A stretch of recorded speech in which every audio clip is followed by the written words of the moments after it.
Good morning, ladies and gentlemen. My name is Chef Tig. You can call me Noah. Got a nice cluttered counter this morning as we get ready to do a whole bunch of prep and some breakfast foods. Hope you're all doing well. Oh, it is 11 o'clock on the dot. Let's pour the coffee, talk a little bit, and then dive into today's menu.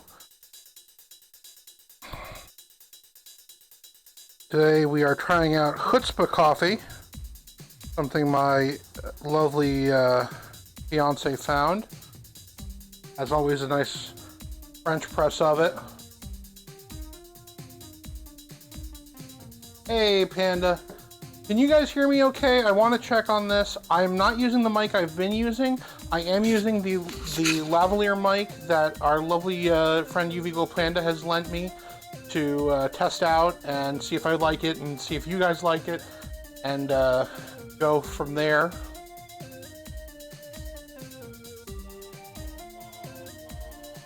It's an okay mix, okay blend. Mike sounds good. Frostalicious, thank you. Welcome in. Hope you're doing well. I'm gonna put my water to the side here, guys. Just got a lot going on the counter today. Thank you for the follow, Frostalicious. Today we're going to be talking about some Bunny. What's up? How's it going, Z? We're going to be talking about taking your pancake mix and making it a little bit more interesting, a little bit more flavorful. Not that they're bad, but we can always make things better, right?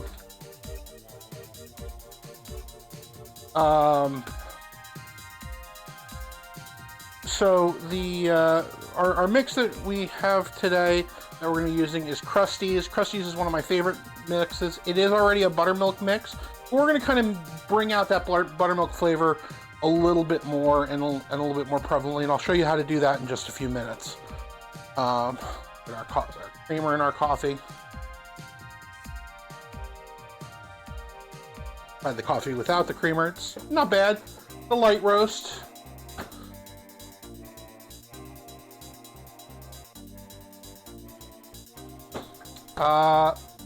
So we've got the mix, we've got our milk out, and then we're going to be talking about doing some flambéed fruit, some hot fruit to go over the top. We're going to show you how to make basically bananas Foster, which is one of my favorite dishes. Turn the music down just a little bit here, guys. Take that down about halfway. There we go. We're going to talk about bananas Foster, which is really a combination of only about 4 ingredients. We might be able to do French toast. We did our eggless French toast last time, and so we're gonna maybe hold off on that for today. But we're gonna be talking about eggs. We're gonna be doing our bananas Foster. We're gonna be doing a an apple pie flambe as well, and then we're gonna be doing eggs, and we're going to talk about eggs in about 3 or 4 different ways. How to do good scrambled eggs, how to do good fried eggs, how to do eggs poached, and how to do eggs, boiled eggs, hard-boiled eggs, because there's some nuances to get a really, really good hard-boiled egg, and I'm going to show you a way that has worked consistently for me for a number of years. So we're going to get started. Again, the Krusteaz is one of the most popular mixes out there. This is just a box of it that was obtained for the purposes of the show. I will say that the best. I'm gonna finish washing that pan. The best bang for buck is you can buy a big bag of Krusteaz mix at Costco for about $8.50. It's really, really good stuff.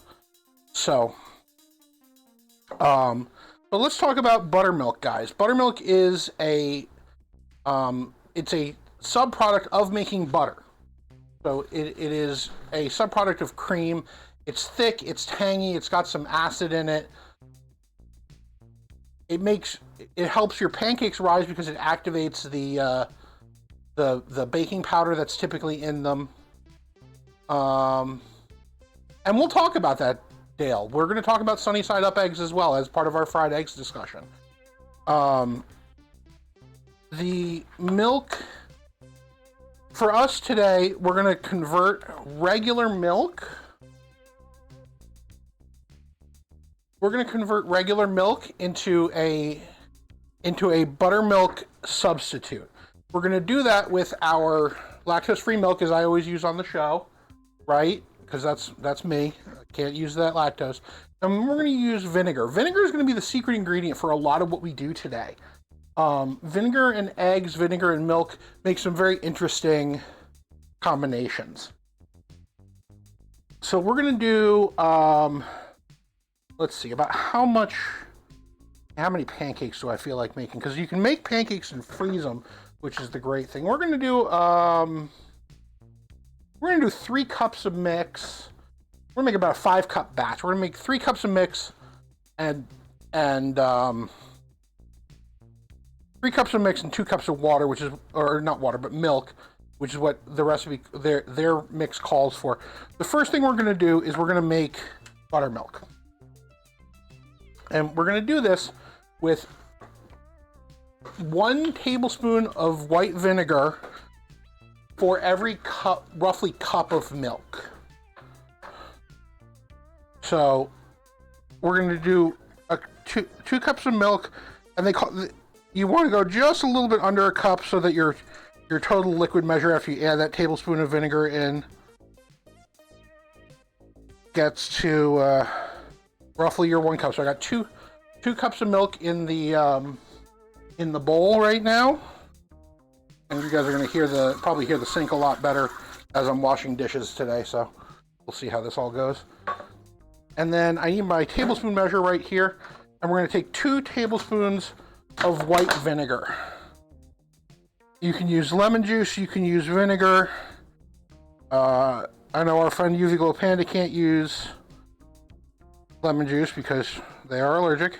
And we're gonna put 2 tablespoons in. I'm gonna throw just a little bit more because I like mine a little bit more acidic.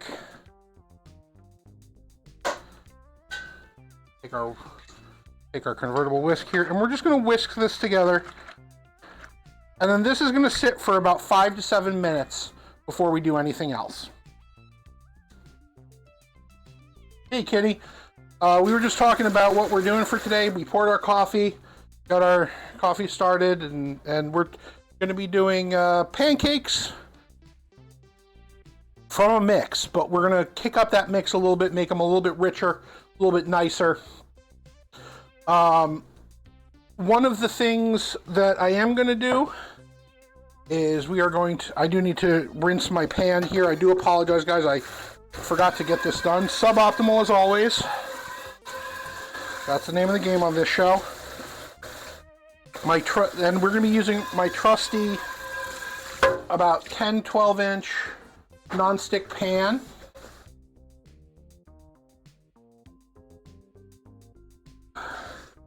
This is one of my favorite pans I have in the kitchen, and this was about a $6 pan. I mean, this was not an expensive pan. Let's talk about egg equipment and just general equipment in general for a moment. When it comes to having pans to do good eggs, good breakfast,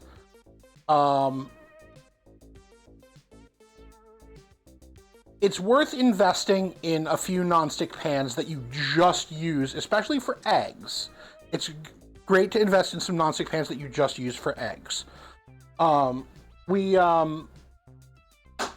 of the pans I have here for my eggs is this little guy here. Joy brought this into the house. This is a non-stick egg pan. This is about a 5-inch pan, 6-inch pan. A little tiny guy. Great for doing 1 to 2 eggs at a time. And it's this little itty bitty pan. But Again, this is a non-stick, and you want your non-sticks, you want to keep your non-sticks in good condition for your eggs. It is worth it to just designate an egg pan and use it for nothing but eggs, and use no metal in the pan. You never want to use metal in your non-stick. You always want to use things like your rubber spatulas here to get your eggs moved and moving. It is absolutely essential when dealing with eggs. Can you do eggs suboptimally in a regular pan? Absolutely. You're gonna have to use a bit more oil and spray to get them not to stick. Cast iron works great if it's seasoned properly, but keeping your cast iron seasoned properly is always difficult, or can be difficult if you don't know what you're doing. I highly recommend looking up videos on how to season cast iron. We're going to do it on stream one of these days, because I do have a couple of messed up cast iron pans that No, do not use electric beaters in your non-stick pan. That is not a good idea. If you're going to beat your eggs, if you... I don't know if you were joking or not, but yeah. If you're gonna scramble your eggs, you want to scramble them before they go in the pan. And we're going to talk about a few things along those lines. I like to do,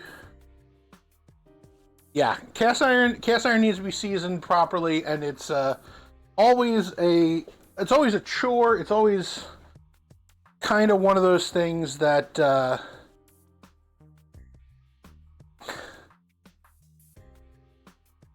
it's a chore, but it's so rewarding when you get it right and you have a really nice season on your cast iron. You're laughing hysterically, I'm sure. We're going to take a look at our stove over here today, guys. On the stove right now, I have 4 pans already on the stove. 2 of which are going to be for our boiled eggs. One of which is going to be my adjust this camera here in a tiny bit. Better view of the stove. Come on, camera. There we go. All right. So, 2 pots of water. Back pot is going to be for hard-boiled eggs. Front pot is going to be for we're going to poach some eggs as well. First thing I want to put in both, salt.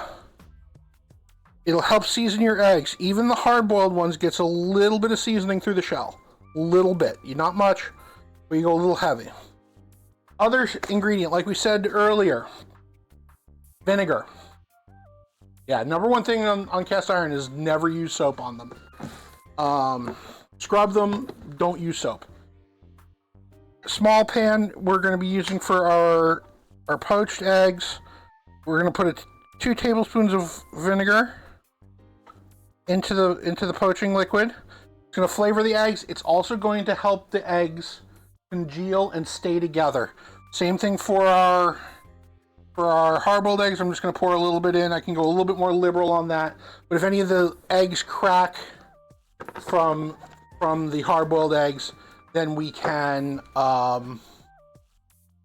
it'll keep them from kind of blowing all over the pan.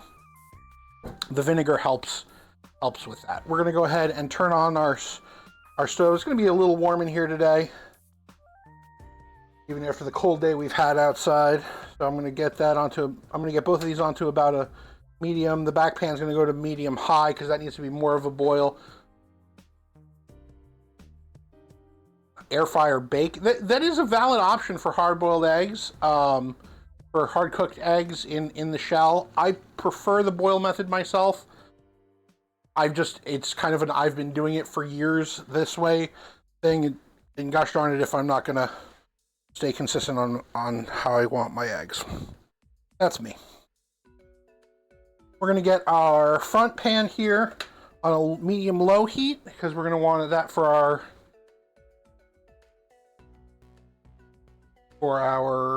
whatchamahoozies.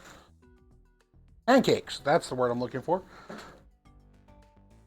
And I'm gonna get out my peeler. I'm gonna be doing a little bit of prep work here, guys, as we talk and everything. Make an adjustment. Okay. I'm gonna peel about 3 apples. Pinhole in the eggs when you boil them makes the egg shell slide off. So the vinegar will also help with the shells sliding off as well. I have never had a problem I really don't usually have any problems peeling my eggs.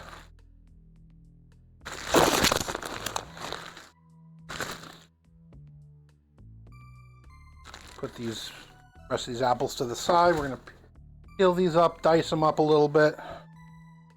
Pull the labels off them. These are Gala apples that I've had here for a little while, so they may be a little on the suboptimal side.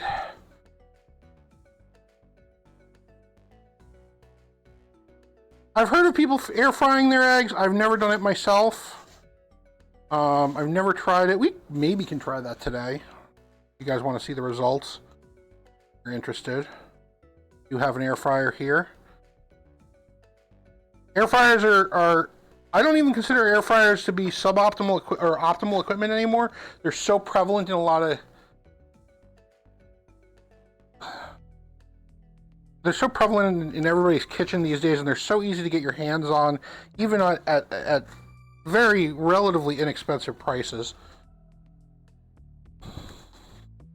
And that was...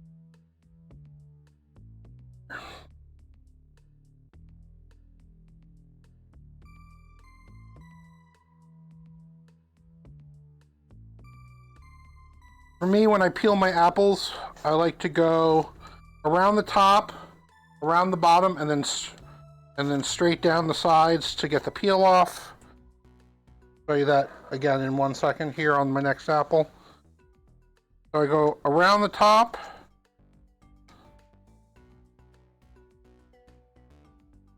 pull the label off, of course, go around the bottom. And a good peeler is worth its weight in gold, guys. I mean, I'm going to be creating a list of equipment on the Discord of these are kitchen essentials that you really should try and get your hands on, just to make your life, I don't want to say optimal, but functional. Oh my God, Bunny.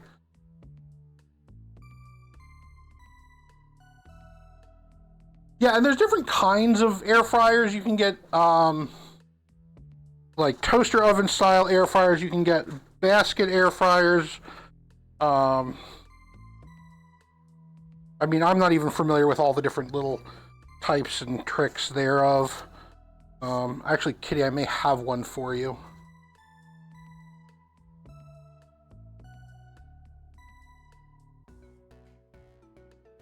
On it. We'll talk about it after stream. Alright, let's grab our Santoku. Once again, that is the Japanese style knife.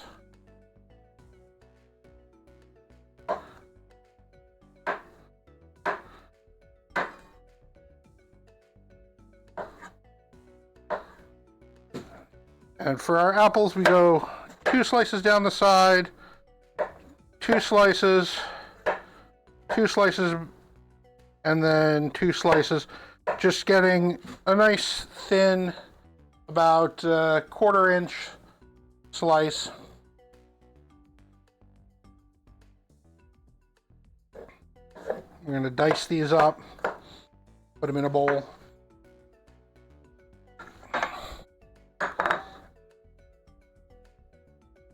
Okay if your apples go a little brown from sitting, guys. Got about another 2 or 3 minutes. Our buttermilk is kind of thickening up. It's got to sit a little bit longer. The warmer it gets, the better it sits, and the thicker it'll get.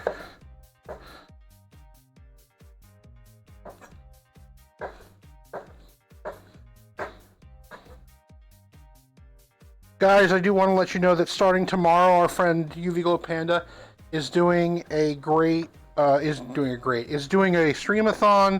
to help raise awareness and raise money to help them out. Our friend UV Glow Panda, very good friend of the stream, one of my artists here on Twitch, is having some housing security difficulties, and we are going to help them out. I'm going to be streaming tomorrow as well, playing some video games a little bit later to help raise money to help them keep their house. So that's something to tune in, guys. Absolutely, we're gonna try and help them out as best we can and help them keep their house. So tune in for that. Joy, will you give a shout out for UV Glow Panda, please? And follow them. They're going to be doing their streamathon starting tomorrow. Morning, Kohana. How are you, my dear? A little bit of core on that piece. I don't want the core. It gets a little chunky and chewy.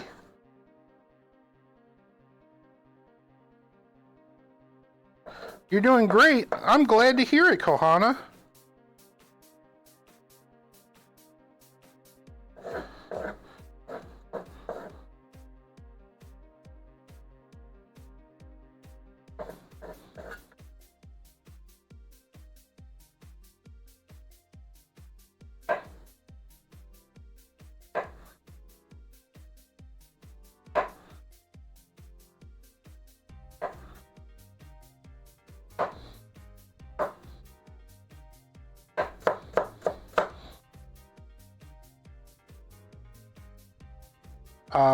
When we're cutting things, guys, we do want to take our fingers and curl the knuckles. Knife goes against the knuckles, and that way we're not cutting the tips of our fingers. Thumb always stays behind, especially cutting apples. That's how I lost the tip of my thumb one time.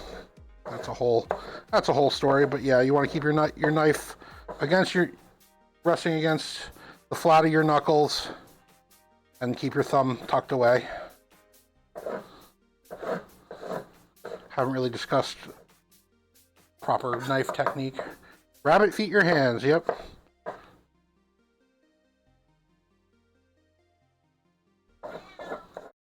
That's more apples than I thought it was, so we're going to stop there. We're going to slice this to give to the dog. I can have some apple a little bit later. Take a sip of coffee.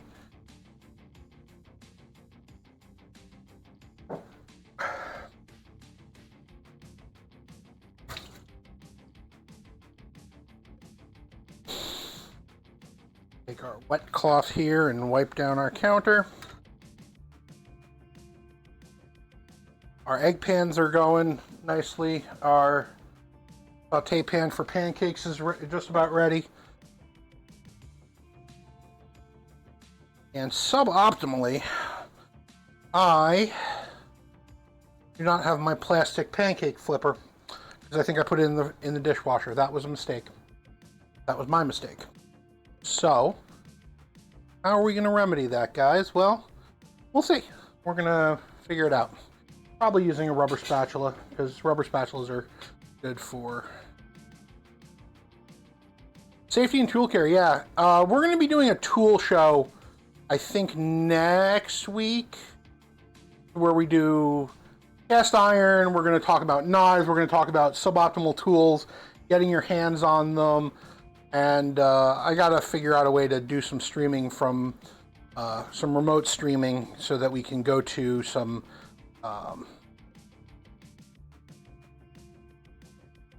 thrift stores is the word I'm looking for.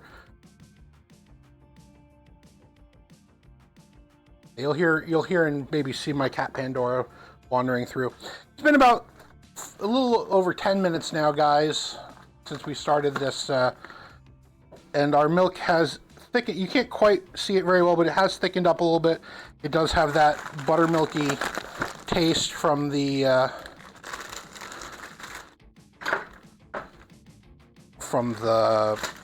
vinegar we put in there.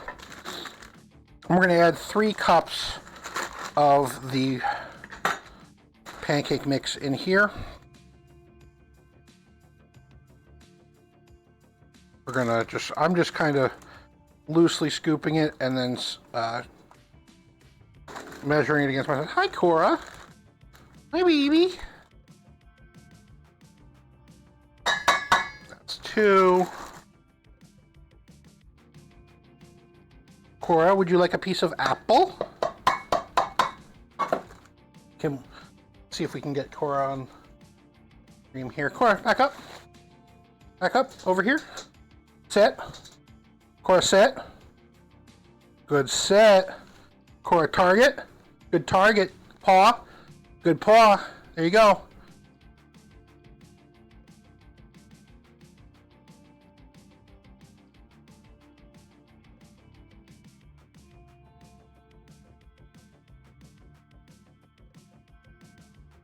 Do I have barbecues? I have a grill. I don't actually, like, if you're talking about, like, smoked barbecue, I don't usually do that. So we're in here.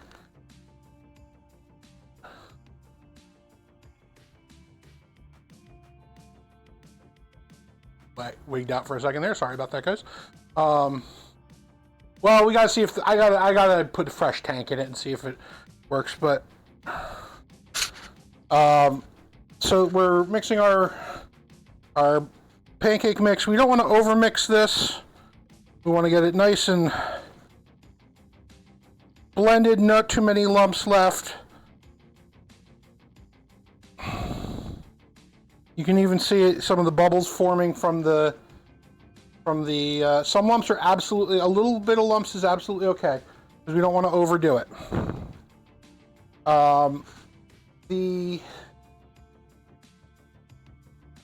You can see some bubbles forming in the mix. That is from the acid in the buttermilk activating some of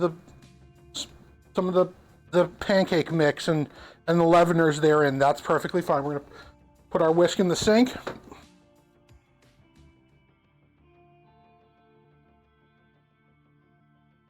I've got a pat of butter that I'm going to use to grease my pan a little bit. Bring this over to the stove.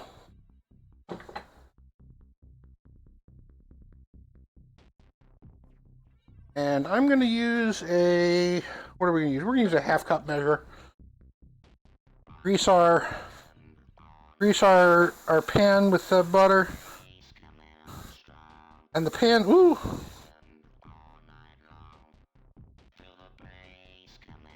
Cover that butter. I'm not going to recover that butter. Oh well, it's going to be some buttery pancakes. It'll be fine. I'm going to turn the heat down even just a little bit more because it's a little hotter than I want it.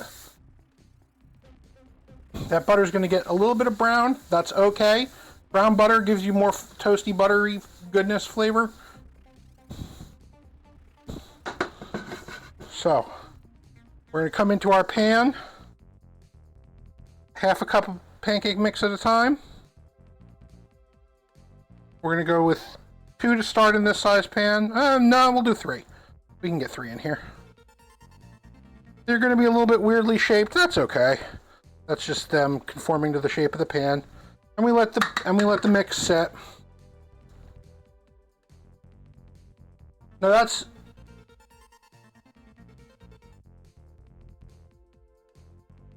so if you accidentally add a little too much vinegar, the really only way to do that is to really add more milk and then save some of the buttermilk for next time.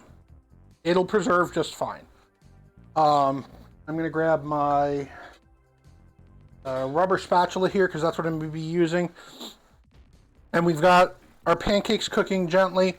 Again, heat is kind of medium-low. We don't want these cooking and burning too quickly. They're getting some nice buttery goodness from around that. I'm going to move that around so the butter kind of moves around all over the pancakes.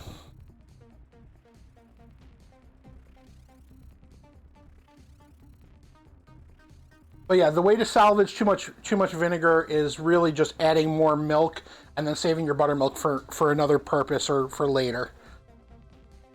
We're looking for we're on here. We're looking for pancakes to have a nice pockets of air, little air coming up. Crusty pancakes are great. You just don't want to burn them, is the thing. We're looking for air bubbles to come to the top and start to solidify before we flip the pancake. We can give these a little check. These are still a little runny, but they're getting a decent amount of color. So we're going to get under these in just a second. Now, a lot of that color is going to be coming from that hot butter. Personally and optimally speaking, you know, we work with Sub-Optimal on the show. Optimally speaking, I would be doing this on my flat top. I have an electric flat top that I love to do pancakes on. Woo! Look at that. Get under there and flip these a little bit by hand. Don't forget your pancake flipper, folks. It works a lot better when you have a pancake flipper. You can see they're getting nice and beautiful crust on them.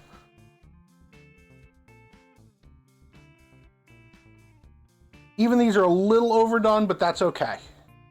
Again, that electric heat is going to be more concentrated in the center, less concentrated to the outside. Makes it a little harder to get good pancakes. You can also do larger pancakes just one at a time, and we'll show you that in just a second here with our second batch. I'll do a larger pancake. I'm gonna need more butter though. Grab a whole nother stick of butter out here. I got it warmed up right by the stove. And pan spray. We can also use pan spray. I prefer butter because it flavors the pancakes a little bit better. But speaking of flavoring the pancakes, we're gonna do our first batch here. We're gonna taste these, see how we like it. We may add some vanilla. We may add some cinnamon. Yeah. Cheap electric griddles are also great for pancakes. I don't love them for a lot of other things. I love them for pancakes. Shake up here. And we're just going to push on these a little bit. They're just about set. Grab a plate out.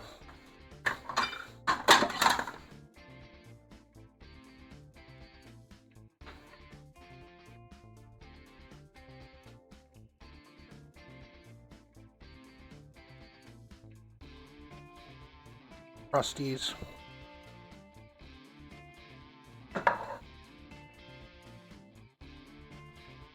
Check the bottom, turn them around a little bit.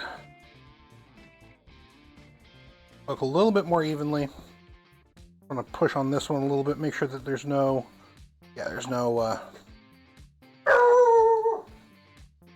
or a hush. So, extract is going to be cheaper, paste is going to be better. So we're done with our pancakes here. Beautiful color. A little dark, not bad. Let our pan cool down a little bit. I'm going to drop the heat on this just a tiny bit because it is good. We're going to come over here and I'm going to grab I got my tasting spoons here today. I have just plastic spoons that I'm using to taste things, and I dropped that one on the floor. That's fine.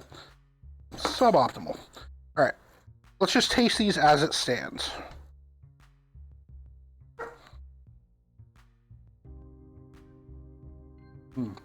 Buttery, crunchy.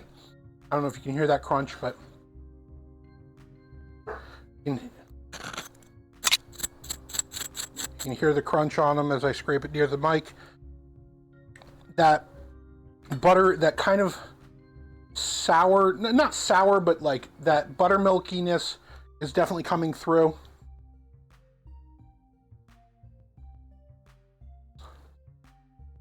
I want some vanilla in there. I think that will really add something to this. So we're going to bring our mix back to the table.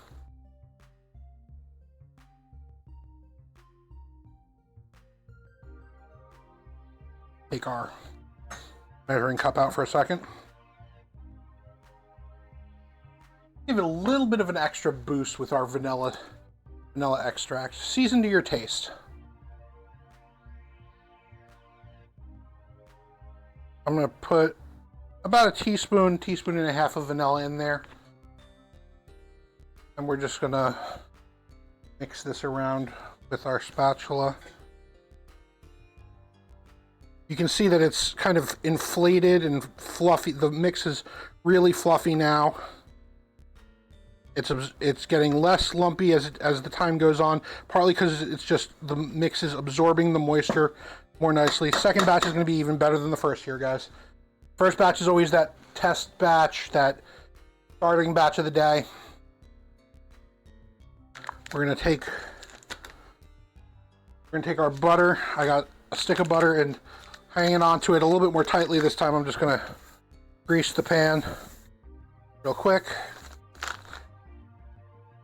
Grab our pancake measure. I like to do this with a ladle, but we're going to do this. We're going to do a double-sized pancake on this one. Get a really nice, big, fluffy boy. About an 8-inch pancake on there. Let that sit. Yeah, after the pancake fun.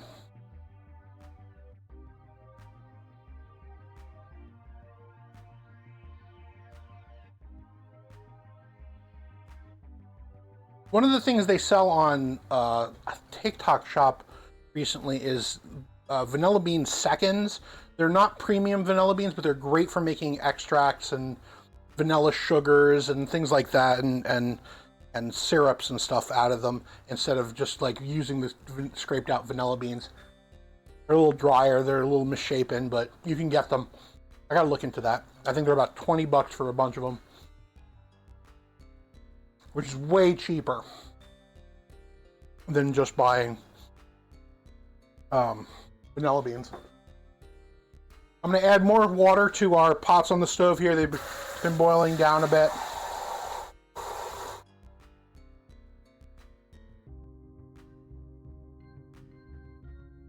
A bit more on here while that pancake cooks.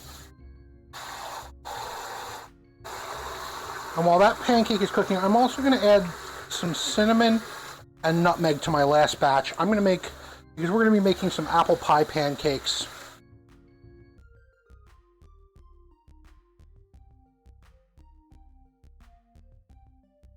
As well.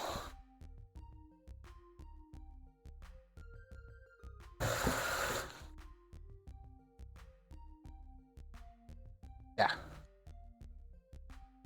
I'm gonna keep munching on this. Oh my god.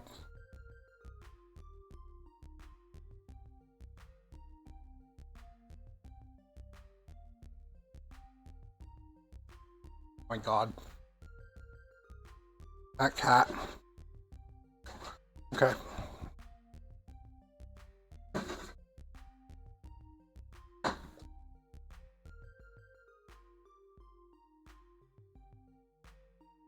On pancake?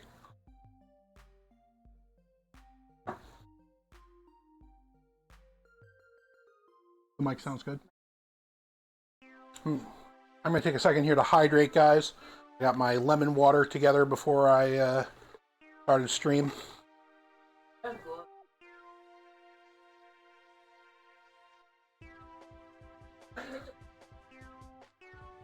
They're not actually hearing you, which is interesting because the lavalier is not noise gating to you.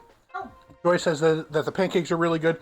Was asking how we make the buttermilk. It's 1 tablespoon of vinegar or lemon juice per scant cup of milk. Just under a full cup, so that when you put the tablespoon in, it makes a full cup. Get this pancake. This is gonna flop nicely. I'm gonna get this pancake to the edge here. I'm gonna get under it and flip the pan. Look at that. Oh, that's a good looking pancake.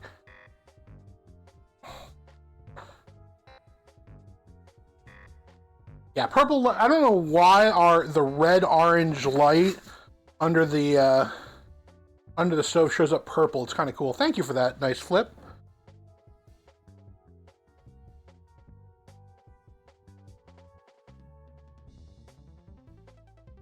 Yeah, these mics are great, and we are gonna have to pick up a set of these because the sound quality is way better. Let that go, and then we're gonna add while I'm over here, I'm going to add cinnamon. Actually, I'm just going to add... no, we'll add cinnamon and nutmeg. We'll add cinnamon and nutmeg.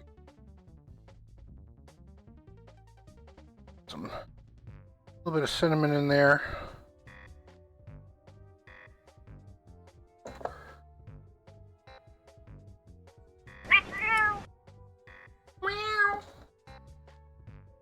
Calico noise. I love Monster Hunter. I've been jamming out on Monster Hunter for the last few days. Nutmeg is a great thing to get whole, guys, if you can afford it. This big thing of nutmeg will last years. Literally years. Yeah, Kitty joined me last night while doing Monster Hunter. Got our little microplane here, one of our microplanes, and we're just going to grate nutmeg right into the bowl.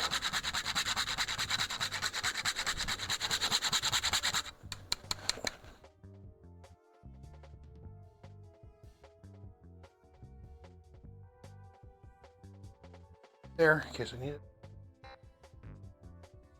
Oh boy. Yeah, our spicy baby, who was making all that noise last time because she was in heat, absolutely got spayed yesterday. The doctors were able to spay her, even though she was in heat. Thank you, Southside Pet Hospital. You guys are awesome. Let's see. Here we go. Now we got that cinnamon and nutmeg in there. Let's check the other side. Come on. Pancake is pretty much done here. Whoop. Get that out on the pan. And again, there you go, guys. There's another pancake. I'm going to turn this down even more because this is really getting a little hotter than I want it. And we're going to make a nice big... Whoops. Let's use pan spray on this one. If you don't have butter, pan spray works. Huh. That's why I was hearing a rattling. The spray piece popped off. Here we go. Nice heavy spray in there. Why is that popping off? That's not fun. That's not optimal, or not even suboptimal. She would call for her mans. I'm going to just dump the rest of the pancake mix in here. Make it nice. And I'm even going to spread this out a little bit so that we can kind of a funky pancake pattern. Get a plate-sized pancake here. We're going to cover with some stuff in just a little bit here.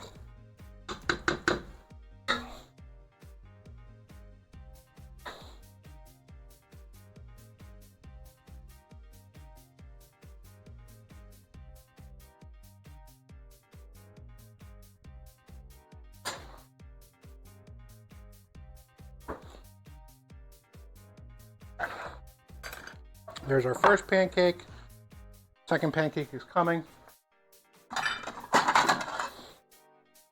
mega pancake.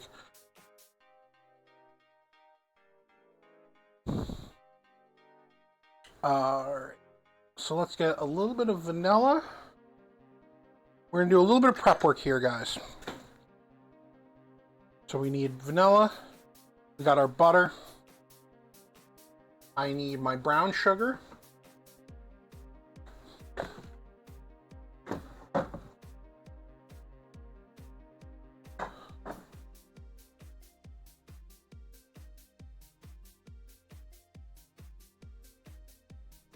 Now that we got our brown sugar, butter, vanilla, and then we need a little bit of alcohol.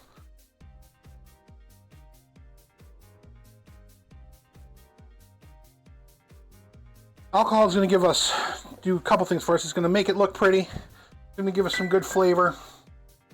And it's going to do,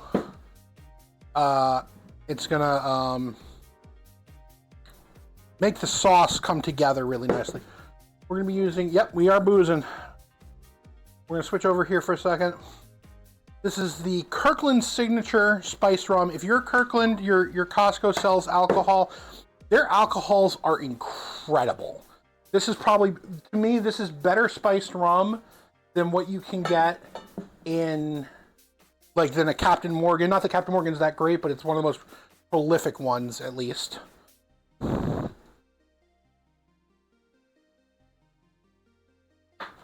spiced rum. I don't know what's going on. Most of the alcohol is going to burn off, guys, so don't get too excited.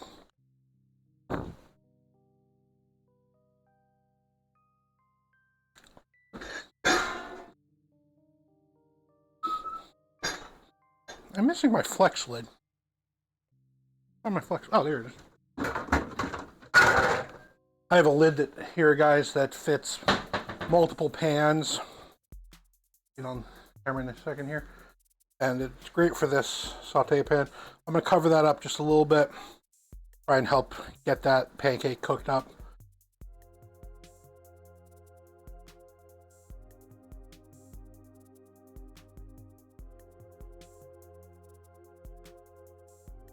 Pardon me while I chomp down on this pancake because I am hungry.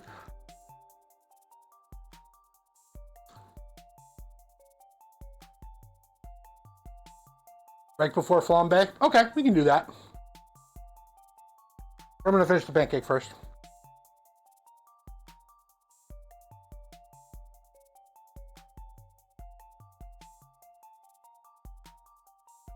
Oh no, that's fine. Appreciate the insight, my love.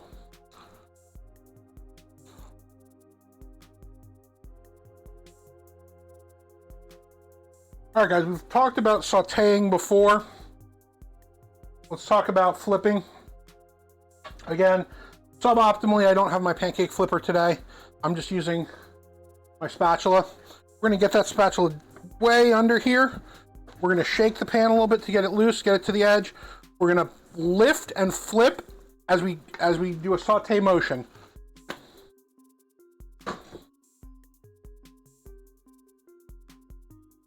So that's how you get things like big things like that flipped.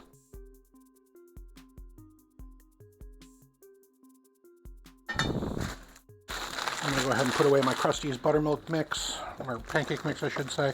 Get that back in the cabinet. Clean up a little bit. That splat was satisfying, I'm glad.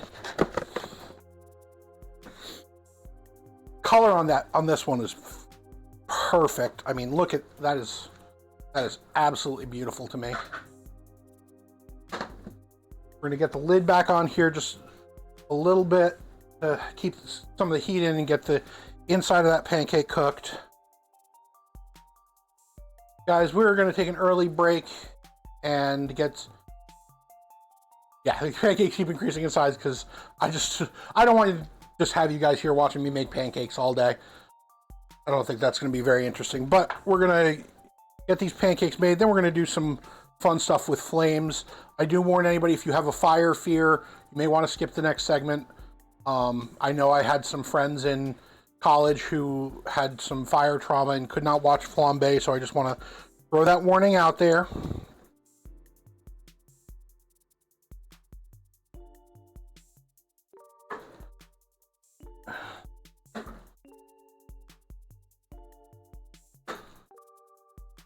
I thought I heard something sizzling that shouldn't be. No, it was my dog shaking her collar. So, all right. This pancake is set and ready to go.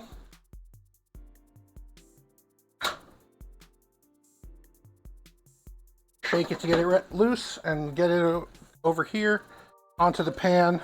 Nice big plate-sized pancake there. Keep it on low heat. Get that going. Guys, we're going to take our first break. We will be back in 3 to 5 minutes. Get up, stretch, hydrate. We will see you when the Sub-Optimal Cooking Show returns.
All right, folks, that was a nice quick ad break. Got a few things done, and we are back here. Go back to our stove cab. You'll notice that I did switch out this pan. It occurs to me that I prefer to use metal spoons when doing a flambe like this, and so I did switch out to a metal pan. This is a steel pan. You can use aluminum. You can use a lot of different things. I'm going to go up to a medium-low heat. We're going to get this going. So, on the prep table, I'm going to get, for one banana, we're going to do about a third of a cup of brown sugar.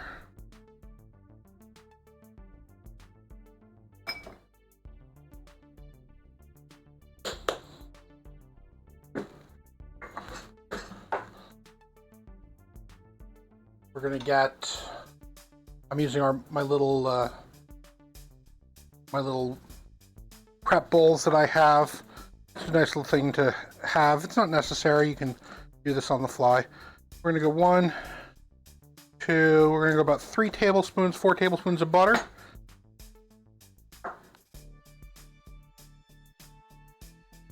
We're gonna do the bananas Foster first. So we're going to do banana, butter,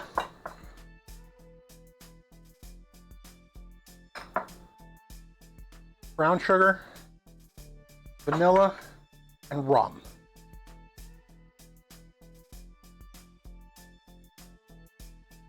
You want something that's fairly high proof. Oh, we also have, for the bananas Foster, make this even more banana flavored. I like banana flavor.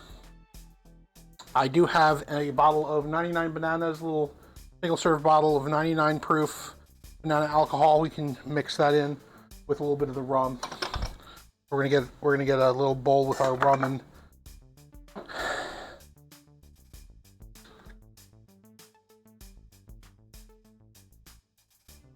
we're gonna go about 2 tablespoons of rum, a little dash of the 99 bananas.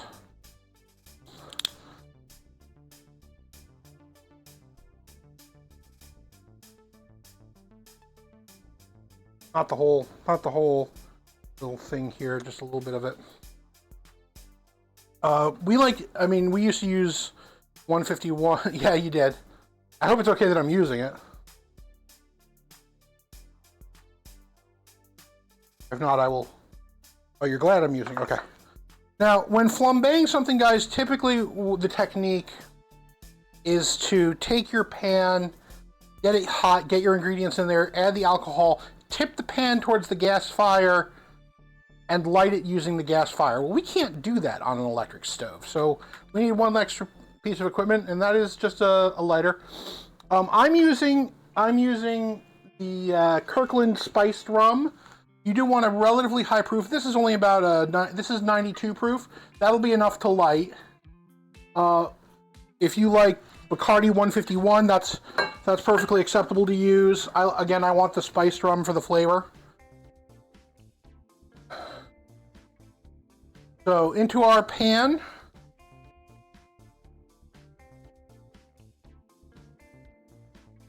We're going to add our butter.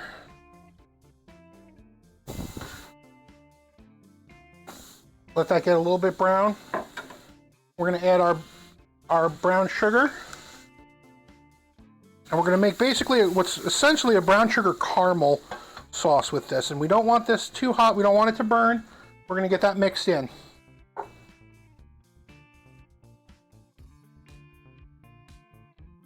There is a certain level of proof that you need in order for an alcohol to ignite. I don't remember specifically what it is. It's harder to ignite things like wine that have a lower proof. You can if they have enough alcohol in them, but you do want something kind of there. Now, one of the things you're going to notice is that this looks kind of broken. It looks kind of just not really together. That's okay. That's what our alcohol is for. I'm going to take my banana.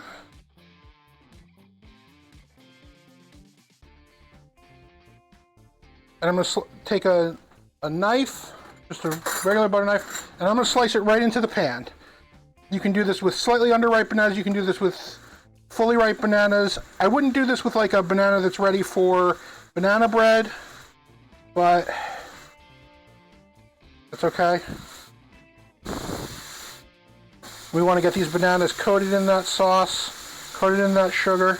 I'm actually going to add a second banana. That was not enough banana for me. I'm going to go ahead and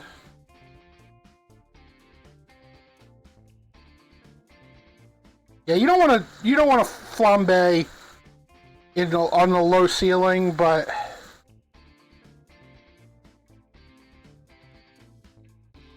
all that banana goodness in there. Bring our alcohol over. And we're going to toss gently.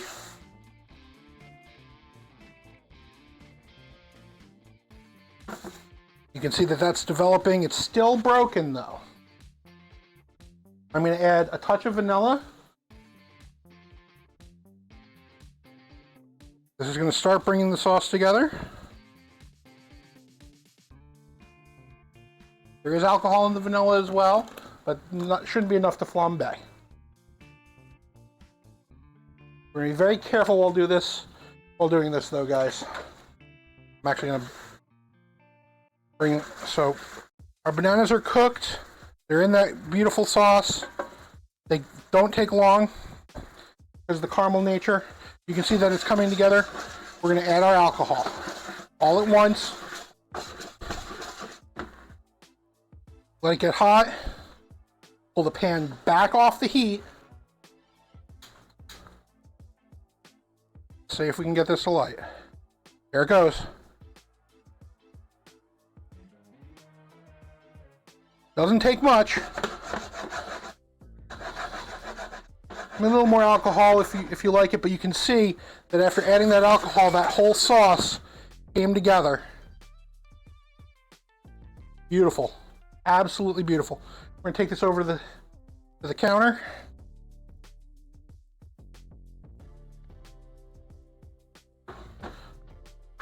Grab a metal serving spoon. Right over our large regular pancake here.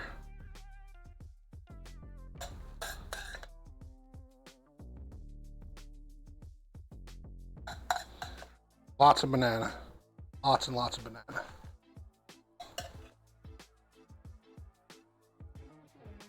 I'm gonna put the rest of this into the bowl. A bowl, just for tasting.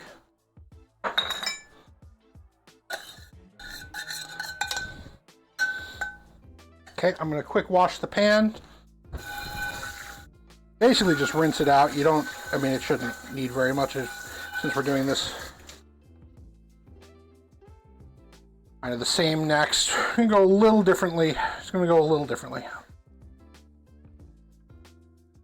And I can almost imagine that Joy can smell this upstairs.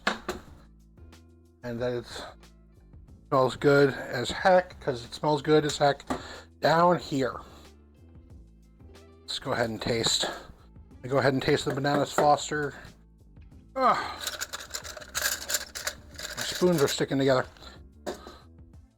Go ahead and taste the straight bananas Foster. I love this stuff. Rich. Very sweet. This would be great over the banana bread we made on Monday, honestly. Or a general sauce like this, even without the bananas, you can make the sauce pretty much the same with the alcohol. But you got intense banana flavor from those sweet cooked bananas going in here with this pancake. Bananas Foster, yeah. Yeah, when you flambe, you're pretty much always using alcohol, but it's pretty well cooked off. Oh. Taste of this pancake with the bananas Foster on it. Incredible. That beautiful pancake, that beautiful sauce on there. That is divine. Got our pan heating back up for our second flambe. We're going to do an apple pie flambe this time.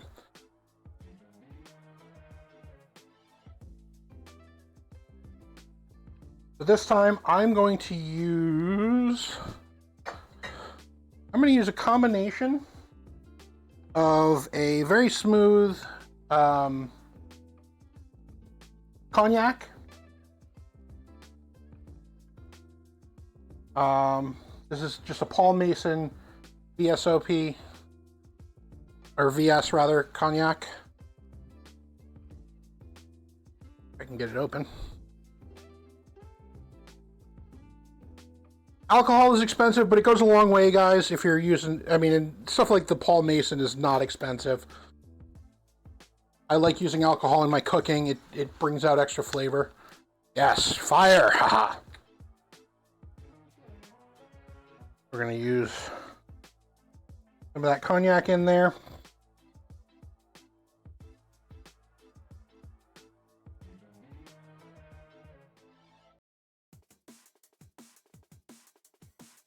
I'm also going to add some of my favorite bourbon to it. We're going to do some bourbon in there too. Brandy, that's what not cognac, brandy, excuse me. Hey, night. And then we're going to use some Four Roses bourbon in here as well, because I love bourbon. And this stuff is great. Four Roses is my preferred bourbon. As you can see, I buy a nice big bottle. I buy my alcohol in big bottles because it goes nicely. All right. And it's almost back up to temperature here.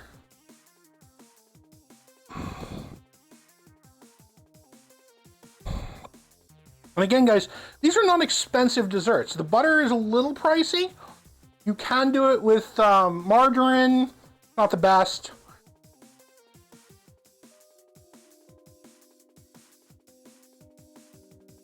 We're going to take about 3 tablespoons of butter here. I'm going to go a little lighter on the butter this time. Get that into the pan. I'm not going to add, it's smoking already. We're getting a little bit of brown butter on here. That's okay. Brown butter is that nice brown toasted flavor. We're going to get our apples in here right away. Apples take a lot more to cook than bananas do. Bananas are cooking in a few moments. Apples take a little bit longer. We're going to saute, push and pull, push, pull, push, pull, push, pull. Again, we can practice this with M&Ms in a cold pan.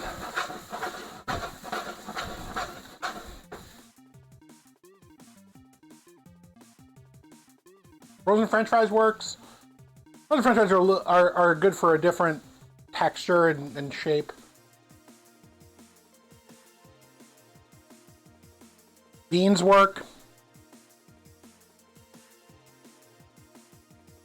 Going in for another bite of this bananas Foster pancake because it is divine.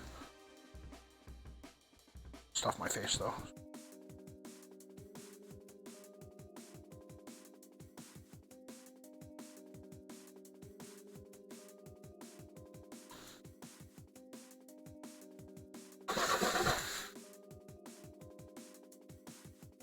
Now you can also use this kind of, I'm going to use this as a topping for the,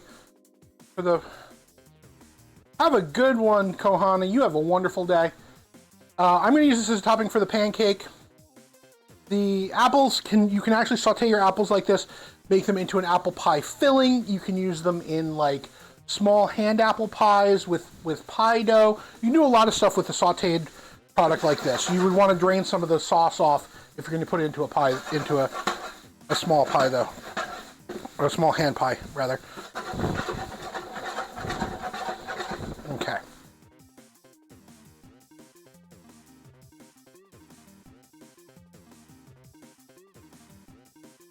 Touch more butter because these apples are soaking up that butter, which is okay. Not even suboptimal, it's just is what it is.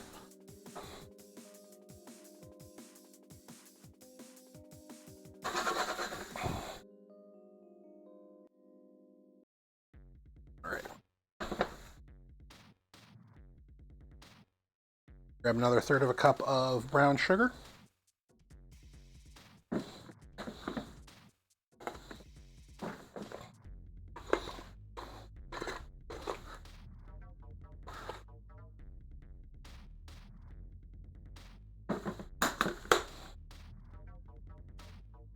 Drop that in. And I want some apple pie spicing in here, so I'm going to go ahead and drop some cinnamon in right now.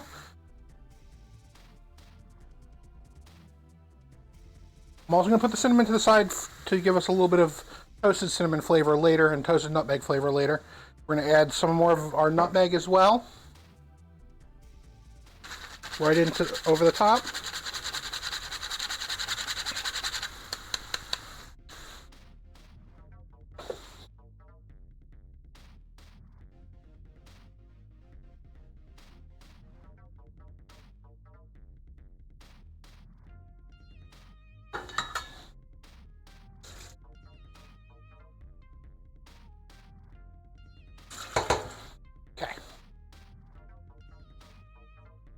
Start pushing our brown sugar down and start getting that mixed in. You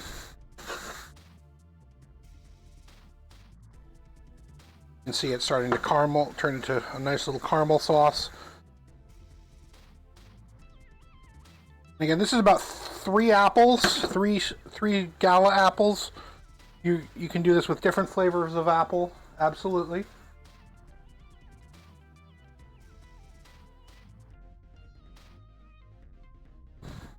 Granny Smiths are great for this because they give it a nice tartness to it. I didn't have any Granny Smiths right now. All I had was my galas. Okay.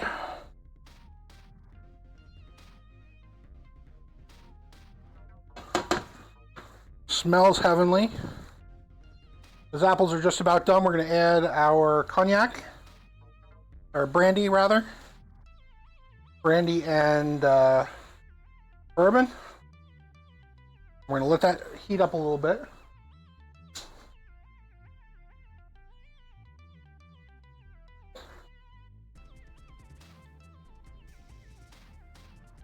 Going to let that cook down a little bit more. Again, back it off the pan. Ignite. There we go. There's a nice burn today.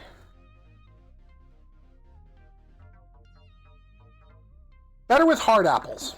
I always find pie and everything works better with hard apples.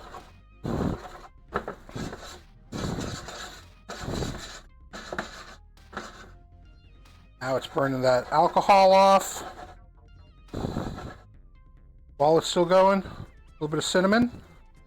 Great for showmanship. While it's burning, you can toast the cinnamon.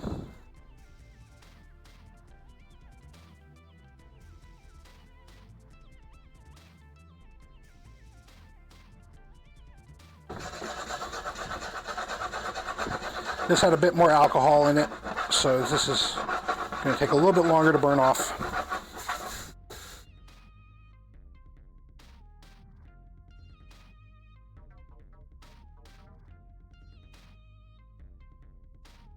Yes, cinnamon makes sparks. Looks like I hit the burner with a little bit of stuff, so it's smoking a little bit. Carefully, just gonna give that a wipe. Don't linger your hand on that if you're ever gonna do something like that while it's hot, guys. Please, please, please be careful. And don't use too wet a cloth either. It'll steam and burn your hand.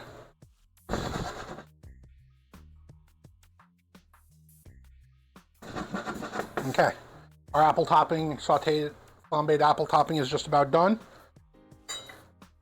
I'm going to ask Joy to come on down. She doesn't have to come on camera today because she's not feeling that hot, but I'm going to ask Joy to come on down for a tasting.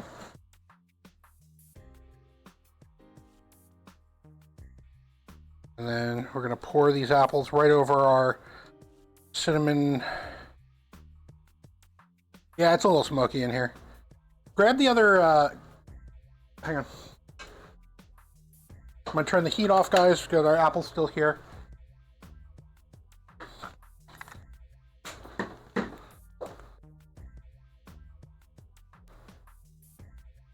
Yeah, you get a mic. Oh.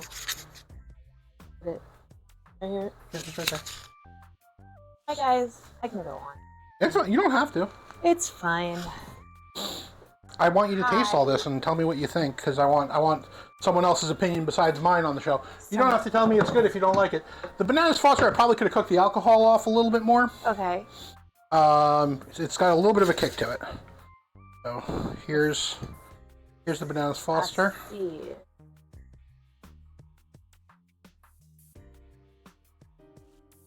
Yeah, probably a little bit longer to get alcohol off, but I'm not mad about it. No. You want to try it with the pancake, or? Yeah, I can try it with you. Hi, kitty.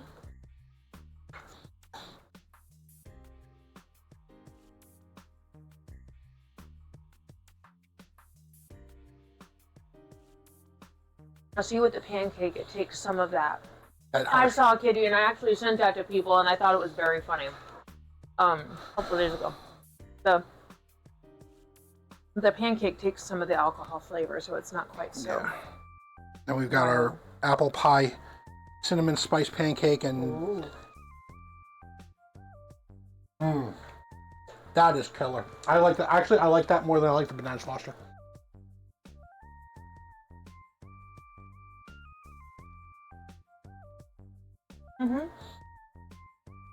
Ooh. It's hot. It is hot. But then just the straight sauteed apples, guys. And very good. So the moral of the story is don't be afraid of flame. Don't be but afraid don't do that in a nonstick. Don't do. Well, you can do it in a nonstick. Oh. But don't use a metal spoon if you're going to do it in a nonstick. Are there any pans you would recommend not doing it in? No. I mean, just be careful with your flame. Be careful with what's above it. Okay. There's no reason why you should be afraid. I mean, our kitchen has a nice high ceiling. Our ceiling's probably about, let's see, I'm about 6 feet tall. It's about 8-10 feet.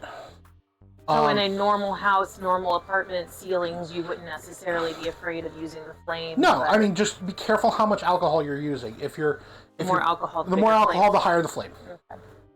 It is, Panda. It is very. Next time you're up, we'll have to have Chef make this for you and the crew. I have to make that on Saturday morning for Nikki crew. Yeah. In Kiddo. Sorry, saw Panda's name, was thinking Kiddo, and words came out. Get our. That is very tasty. You want to take something with you? No, because I need to be careful, and I've got a wild one I'm working on upstairs. Okay. Yeah. Sneak peek to Friday, guys, while he's washing some dishes here. Special stream that will not go live until after Saturday on the YouTube. But for those of you who remember Baby Chef, who then is Little Chef, who is now Junior Chef, is turning 10 next week, and their birthday party is on Saturday. Well, this will be the third year in a row that we have picked up a birthday cake from Costco that is the chocolate with chocolate. But our kid is now into what is basically dark cottagecore, if you know what that is. The darker colors, the foresty, the frogs and mushrooms and stuff like that. And one of their requests was that their cake, while they love the chocolate cake from Costco, have some of those elements. So Chef and I tomorrow are going to make a trip tomorrow, because today, where we live in Kansas, is definitely a no drive day, not because of the blizzard warning we were given, but because of the rain that we had before that is now a sheet of ice everywhere. But tomorrow we're going to go to a baking supply store and get some things to have a really fun stream on Friday, making some of the elements. We're going to play with chocolate. We're going to play with some cake stuff. Eat the apples. Eat just the apples. Fine. Love you. This would be good on ice cream too. Yes, also like on Bananas vanilla Foster ice cream. and flambéed stuff is great on, especially a good vanilla ice cream. I'm just saying, like, you could make this up in a batch, put it in your fridge or even your freezer. I wouldn't freeze it. You wouldn't freeze it? I wouldn't freeze it. Okay. And then just use it as like a caramel drizzle over ice cream. Could be a no school day, but then yeah. No, we got a couple of school school affected folks here. I will leave you all to have awesome fun. How do I just turn this? Do I hit the button to turn it off until I am back? I figure he's gonna call me back again also. All right, guys, give me 3 minutes to clean up. Cora, go upstairs. Give me a couple minutes here to clean up, and we're gonna talk eggs. So good. So good.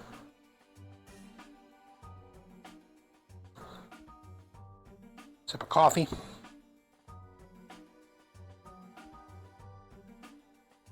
Cheers, Panda. Have a good one. Hydrate.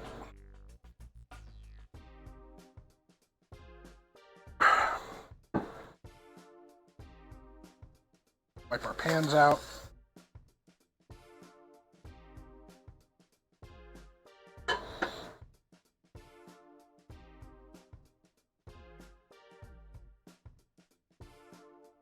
Okay.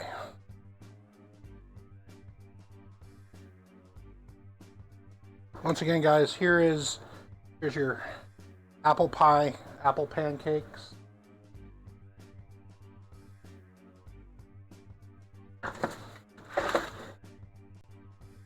Get a nice close-up picture of this for the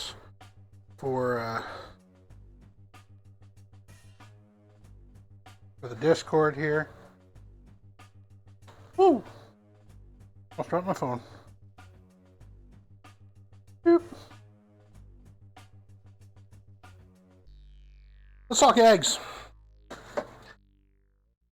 Eggs are one of the most versatile proteins and one of the core proteins that is used in the world, especially in America. Although the price of them is a little high right now, it will come back down. Chickens reproduce very quickly, so we will have eggs and stuff back in stock. It'll take 3-6 months, but they will come back. The prices will come back down on eggs. So we're going to talk about how to cook them. It has been said there's 100 ways to cook an egg, and that is actually when you see a chef's hat, the folds. There are 100 folds in a chef's hat, and each fold is said to represent one of the ways a chef learns to cook an egg. I don't know that I actually have learned 100 ways to cook an egg, but there's a couple of core ones that I want to discuss today. That being the scrambled egg, the fried egg, the poached egg, and the hard-boiled eggs. Hi, Ritual Shakar. Excuse me. Ritual Shakar, excuse me. Welcome in.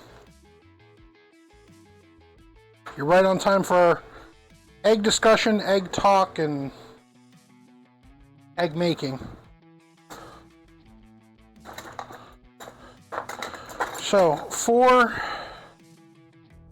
our poached eggs, one of the things we're going to want is a slotted spoon to help us remove the eggs from the water. We're going to start with our poached eggs.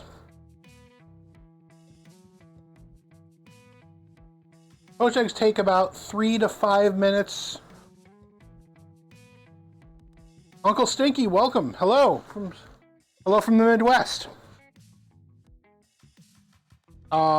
I love boiled ones as well. Boiled eggs are a great thing to have, and we're going to talk about how to make boiled eggs.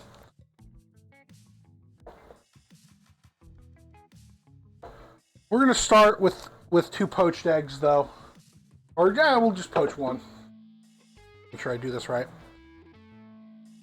So let's take a look at the stove here. Right here, guys, we have our poaching water. This is at a mild simmer with salt and white vinegar in it. About 2 tablespoons of white vinegar for about 3-4 cups of water.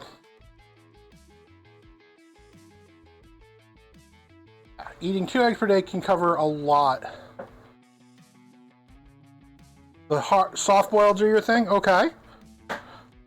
I don't do a lot of soft-boiled eggs personally. I tend to do hard-boiled, but I tend to do hard-boiled with really jammy yolks. So we'll get into that. I have one of my containers here, one of my glass containers that I've cracked the egg into. I need to make sure that to make sure that the yolk doesn't break. Secondly, to get into that. Hello from India. Welcome. To get into the water easier. So one of the things we're going to be doing, guys, is I'm going to be partially submerging. Thank you for that follow. We're going to be partially submerging the dish with the egg in it, and then letting the egg pour into there. We're going to take our slotted spoon, and we are going to gently, very gently, release the egg from the bottom of the pan. I'll show you how this looks. Over here, we're going to dip the front in, we're going to drop the egg, and we're going to wait for about 10 seconds. Let me see if I can. I'm going to have to reset this up later, but I'm going to try and get you guys a closer view of what's going on here. Give me one sec. So right now we've got our poached egg in here, and we're going to just give it a little push to make sure it's released from the bottom. You see how everything is staying together? We've got very, very small bubbles in there. That means that the egg is cooking, and the water is hot enough to cook the egg, but it is not going to boil and just destroy the egg and put the egg all over the pot.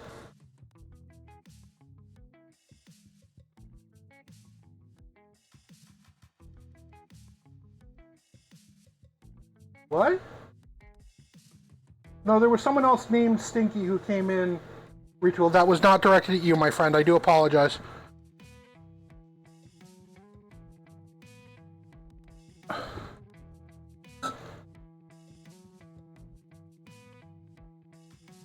going to turn the heat up just a little bit because it's started to go.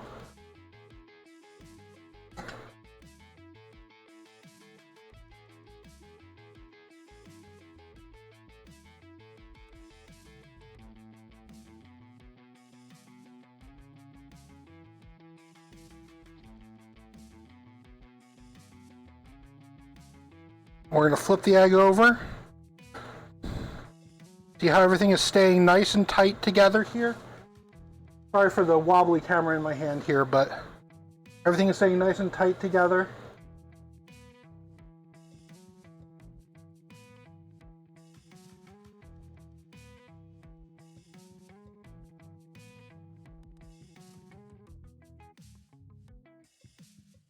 Give it a couple pokes. That is pretty much done here, guys.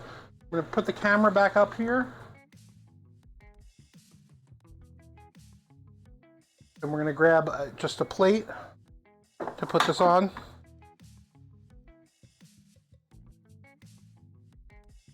We're going to gently lift this up. Let it drain. Put this right onto the plate, guys. Look at that. Perfectly poached egg. Perfectly poached. You can see the white is, if you look closely, the white is fully cooked. That yolk is still nice and runny. Does need toast. So let's get a piece of toast going. I'm going to put this down on the prep table. I'm going to grab my challah bread from the other day, and we're going to get a piece of toast going. It's a good idea.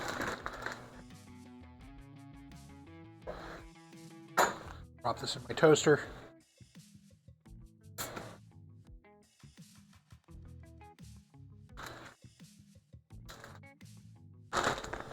No, we would never retool. We would never say something like that in this stream. I would. Joyful Noise may be my own significant other, but I would ban her from the stream if she were ever to do something like that, and she'd hate herself for it. So, we're gonna move on to the hard-boiled eggs while that toast is going, guys. Now I've got boiling water. There's a couple different schools of thought on hard-boiled eggs. I drop my eggs into boiling water. We're gonna do about, we'll do about 6 hard-boiled eggs.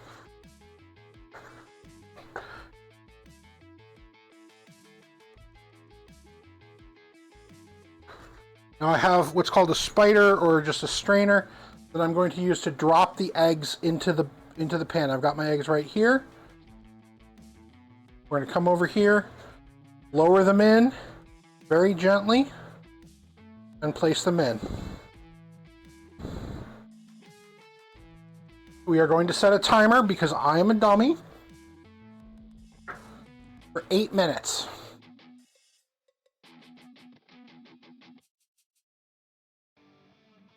You'll see that that's maintaining a... Yes, you don't want to drop them from high up. They will crack. They will do all kinds of things you don't want them to do. Go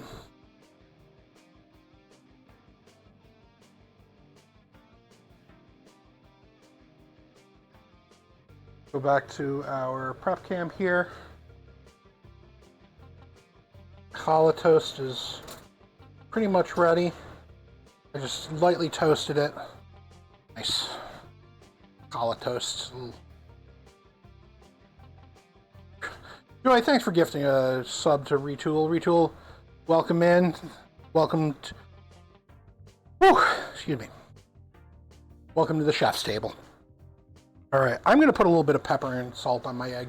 I like pepper and salt on my eggs. A little bit of black pepper on that. A little bit of... Oh, you're fine, Retool. We appreciate that you call people out on their stuff, and it was not intentional. And then we are going to take... I'm going to grab a fork. And we're going to break into this egg. But yeah, it only takes a few minutes to do a really nice poached egg, guys. Again, our targets are solid whites, which we have. The whites are not runny. Nice solid whites. Nice runny yolks. Nothing like a good egg, guys.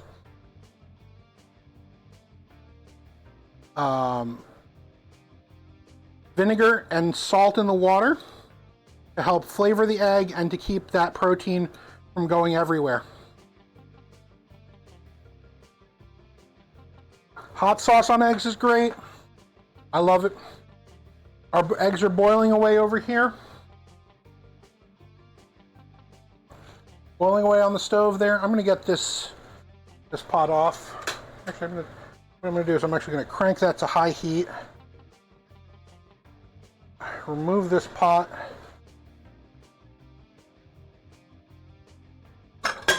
Hold the back pot to where it's on a high burner and can still be seen. Go. Put off the back burner.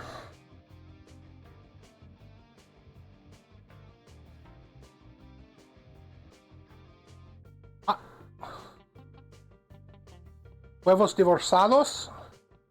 I don't know. I don't know what those are, but. And then salud, guys. Nice dippy bread in that runny egg. Fantastic. All right. Let's get a low heat going in our cast iron pan or our steel pan. We're going to try doing our fried eggs in our steel pan.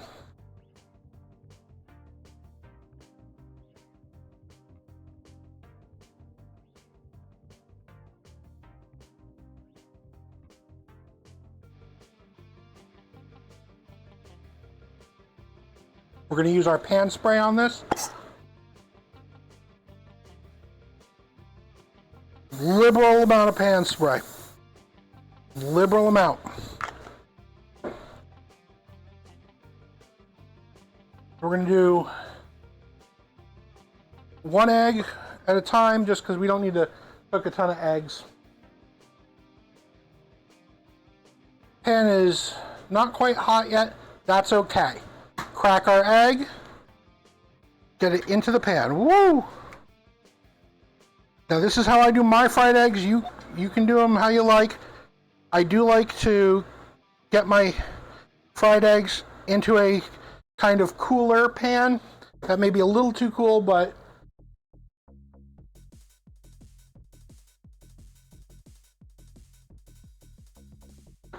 we're gonna grab our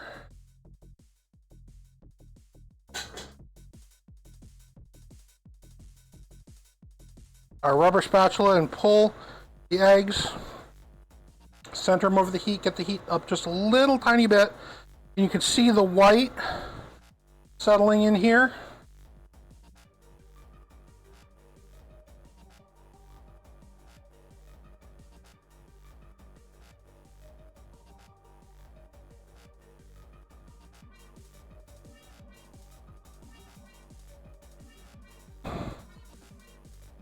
Now, Dale, the divorce eggs, I'm not sure what the history of divorce eggs is. I think it's because it uses 2 separate sauces. Dale, you were asking about sunny side up eggs earlier. We're going to do that first, actually. So, because all of your fried eggs start the same way. We got our well-oiled pan. We've got our stuff. I'm going to partially cover this. I'm going to leave an air gap here. Actually, I'm going to leave the air gap at the other side so that the moisture doesn't escape, or does escape, excuse me. We don't want to trap the steam.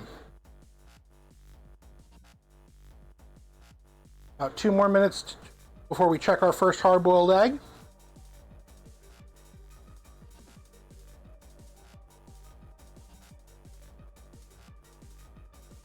Now, when you're doing eggs in general, guys, if you're doing fried eggs, you can put your salt and seasoning on it while you're doing it with scrambled eggs, which we're going to be doing in just a few minutes. You don't want your scrambled eggs. You don't want your salt in your scrambled eggs. It will turn them kind of a gray. You salt them right near the end. Now, a little careful trick I do here is we're going to check those whites. They're still good. I'm going to come in here in the middle of the white. I'm going to slice the white and open it up and kind of push some of this white into that sliced area to make sure that that's cooking faster than the yolk is. Cover it fully. Increase the heat just a tiny bit.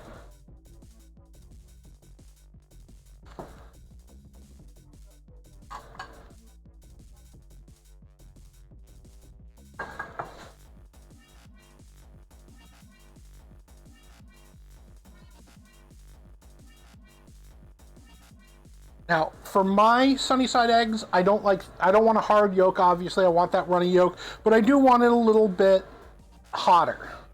I do want a little heat to that. We're gonna do a little prep work here for a second, guys. Getting ready for our hard-boiled eggs. When our hard-boiled eggs are done, we're gonna be dropping them in an ice water bath. So I've got my freezer open. I'm gonna get a whole bunch of ice into this bowl here.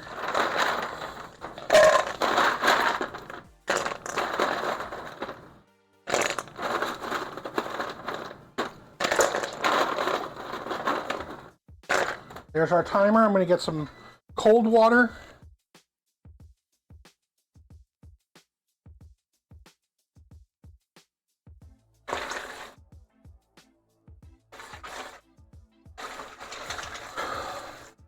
Now, I usually do hard-boiled eggs in a large batch, so I like to sacrifice 1 egg. There we go, guys. Sunny side up, it's still going just a little bit longer. I'm going to sacrifice the first of the hard-boiled eggs just to make sure that they're cooked the way I like them. So we're going to scoop one out with my slotted spoon. Get it into my cold water bath for a few seconds.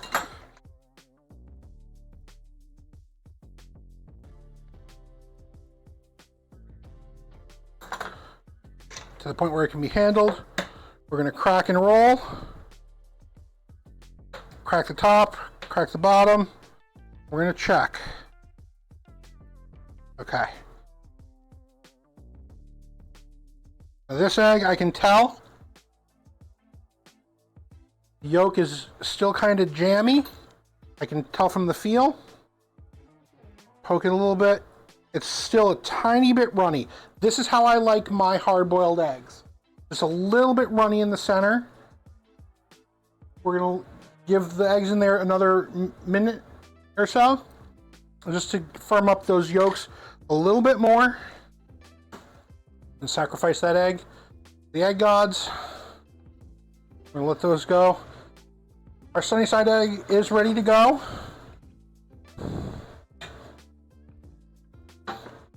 Now, there's your sunny side. Fully cooked whites. Nice, warm, colorful yolk.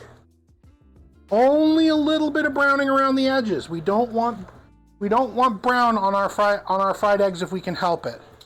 I'm gonna flip this over and you'll see there's not really brown on the back of this. Whoops. There's not really brown on the back of this egg. That is an effect of doing it in low heat. Again, this was not even a non-stick pan. This was just a well-greased steel pan. Low heat is your friend when cooking eggs how you like them, especially for over easy and for fried eggs. But there's your sunny side egg. Little cover up. Yolk there holding onto its shape for dear life. Yeah, these eggs are a little older, so they may do that.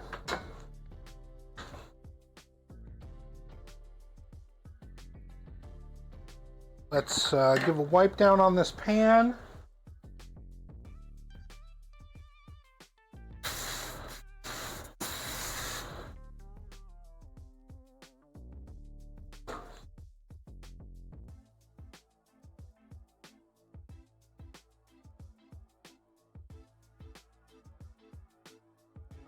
Okay. The rest of our hard-boiled eggs are going to be perfectly done now. It's been about 9 to 10 minutes. We checked it after 8. We're taking them out all at once, dropping them in our ice bath. We're going to let those cool right in the ice bath.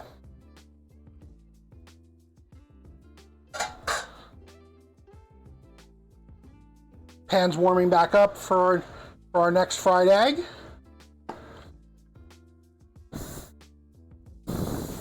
Sprayed liberally.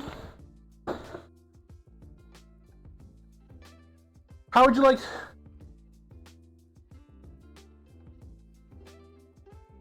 Nice. Nice, Dale.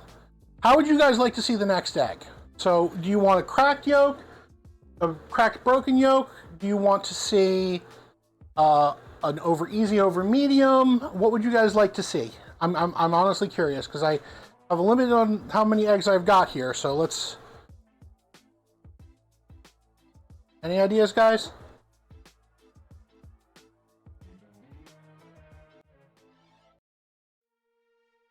Yes, can so. Over medium? Okay.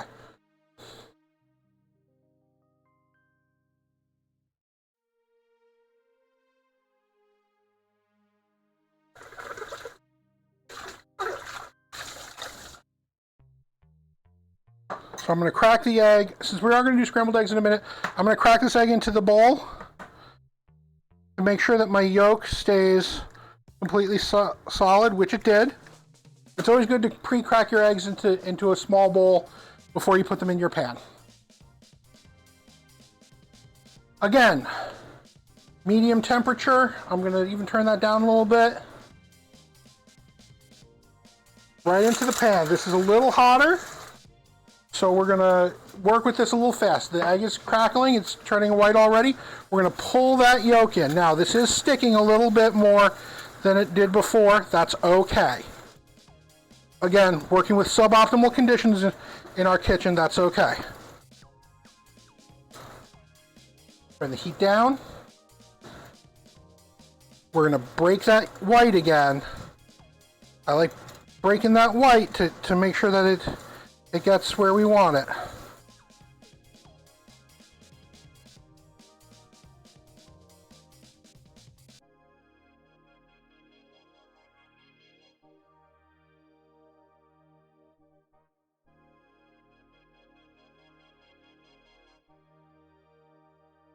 Get a little bit more pan spray around this, just to kind of help out. Oil is what you need if you want to cook eggs in a stick pan, guys. Oil is the name of the game. We're going to shift this to the side, gently flip it over. There we go. This one has a little bit more brown on it than I typically like, but it's okay. You can see it solidifying. Now, over medium versus over easy. Over medium has a warm yolk. Still liquid, but warm. So we're going to let this here. If you look carefully, you can see that the white has fully cooked here. Over mediums like these, I do prefer to do. I always prefer to do my eggs in non-stick pans, but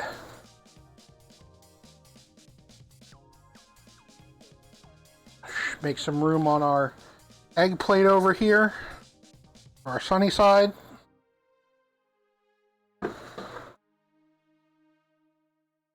And that's all this one took, was just a few moments. Flip it over. There you go, guys. Nice over medium. A little harder, a little bit more brown. Again, that's a temperature control thing on my part. But there's your over medium. If you go a little bit lighter on temperature, you won't see those brown parts.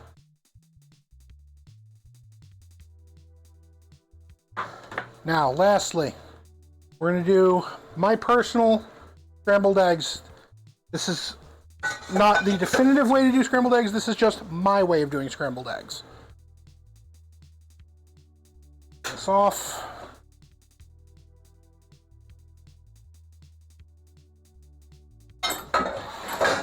Okay. Low heat, non-stick pan.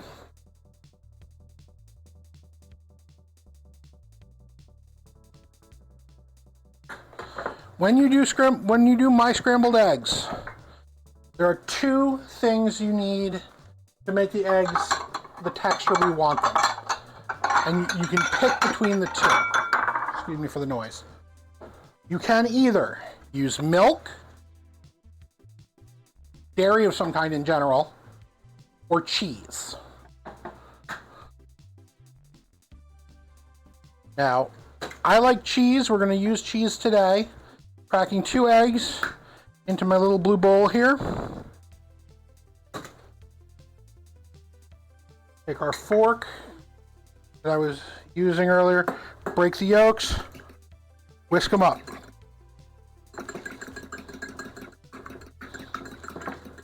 Okay. Again, low heat, low heat.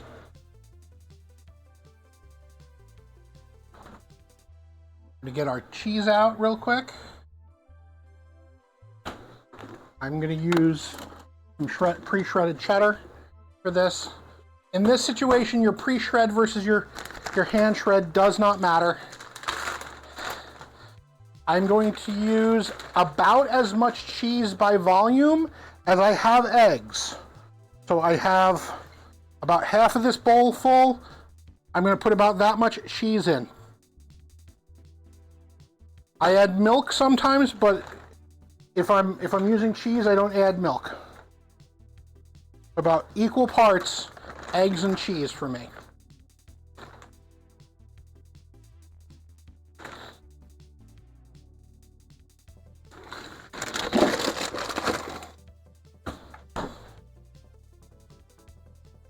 Shift this off the heat for a second because it's probably getting a little too hot.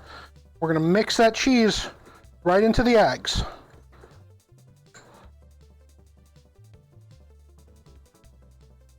Okay? Then, coming over the stove.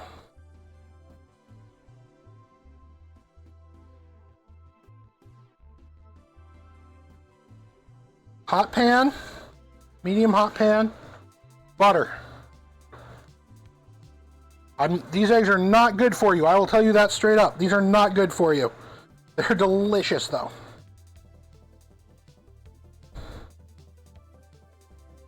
Okay, again, you can see that the butter is melting but not browning right away.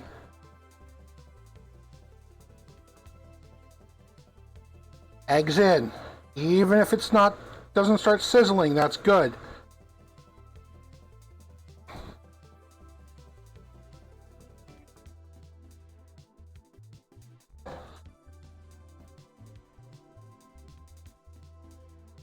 And then we start pulling and pushing very gently. As you see the eggs starting to set, you're going to push and pull them and keep them moving. Get it back on the heat.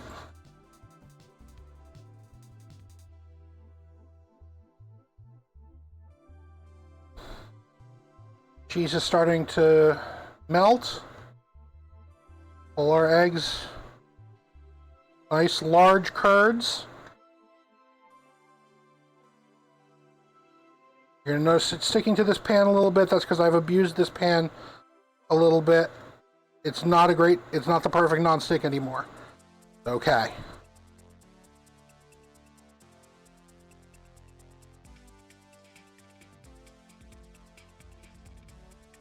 Okay, we are about halfway there. Eggs are about halfway done. Now we add our salt.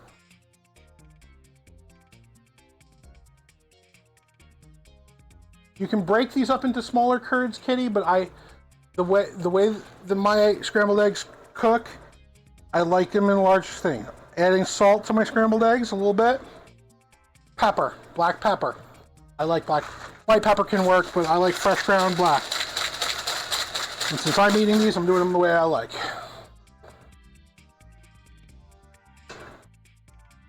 You can see these are nice and fluffy. They're going to be cheesy as heck.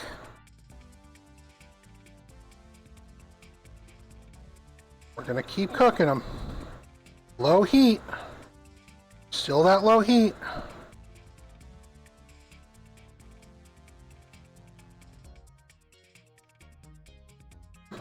Spread them out. Let them go.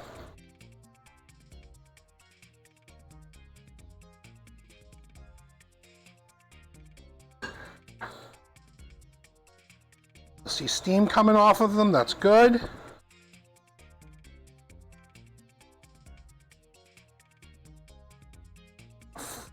Take them to the edge of the pan. Flip them over.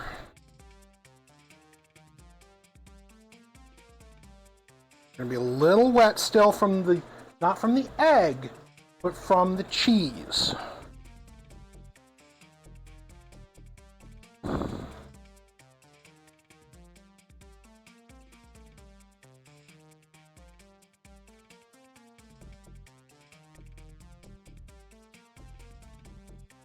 Alright guys, we're shifting them one more time. Give them one more little flip.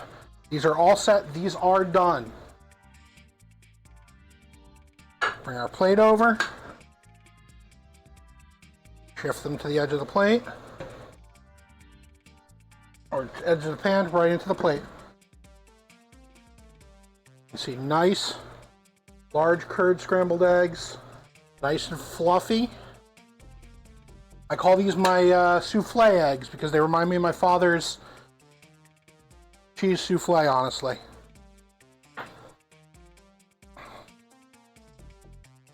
Over here,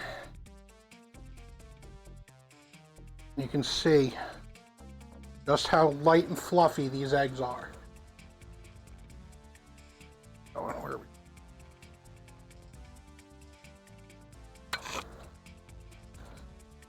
They're like clouds, guys. These scrambled eggs are not like your thick eggs. These are like clouds. Okay? Joy, if you want to come down and taste these, I'd love to have you down here to taste this. Because these came out perfectly, in my opinion. Those are my scrambled eggs, guys.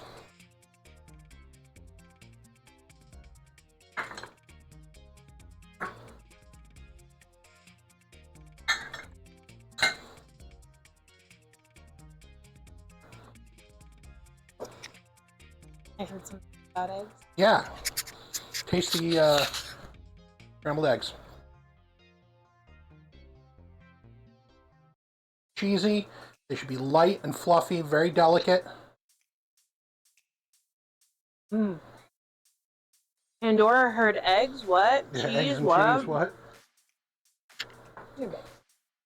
Give her a little. Just a little bit. Yep, eggs and cheese, all friendly for cat. Oh, Cora heard that. Pandora is getting something. Yeah. All right, guys.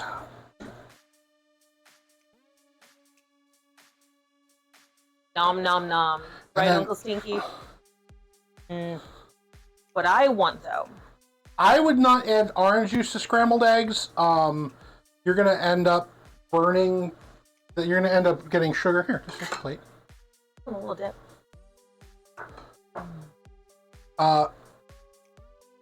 Hard-boiled egg here, guys. Sorry, I'm just... You're good. Crack the top. Crack the bottom. Hit. And give it a solid roll. And this should just peel right on off, guys. Here it goes. Whoop! Feels like a dream. Ooh.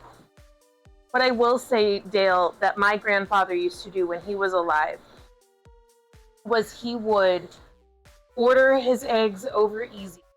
He would do this whether it was me making them, my grandma making them, we got them at a restaurant, didn't matter. He'd get them over easy, and then he would scramble them on his plate. So they were like a runny scramble? So it was like a runny scramble because he said that scrambled eggs were never done right. And so I have seen that before. I'd be curious to know what your grandfather thought of my scrambled eggs. I would be interested too. Unfortunately, he's been dead for a number of years. All right, and we're going to cut this hard-boiled egg in half, guys. And you're going to see, these are just how we like them. If you don't like them this way, that's fine. You can go a little bit longer, but you're going to see nice and jammy in the center. Not quite fully that bright yellow. It's kind of darker in the center there. This is how we like our eggs in this house. If you don't like them this way, another 2 minutes in the water is going to pretty much get rid of that. Now, what you don't want to do is to cook them so long that they turn gray around. Yeah, you don't want gray. You don't want green around the edges. Yeah. That's going to give you that sulfur flavor. Salute. I love eggs. I love eggs. Eggs are wonderful. And there you go, guys. That's been our breakfast morning, our sauteed pancakes, our sauteed fruit pancakes, and our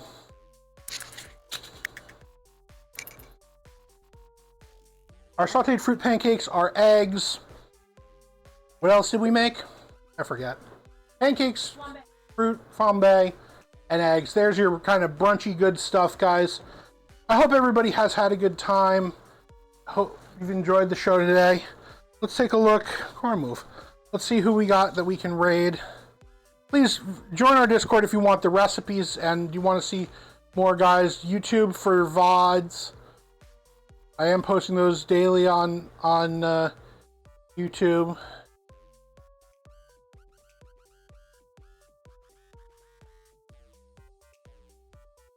Let's see who we got here that we can take you guys to. Henry, you are welcome here anytime. Uncle Stinky, thank you for that follow. Hope to see you again. Again, the Sub-Optimal Cooking Show is Mondays, Wednesdays, and Fridays, 11 o'clock to 1 p.m. or a little bit later. We're going to take you over to an old friend of the show. We're going to take you over to Mr. Smokaloke. He's a great variety game streamer. He's an old friend, so we will see you guys soon.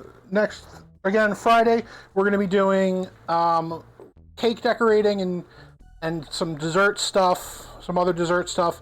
Hope you guys are all good to go. Ladies and gentlemen, this has been episode 5 of the Suboptimal Cooking Stream. Bye-bye.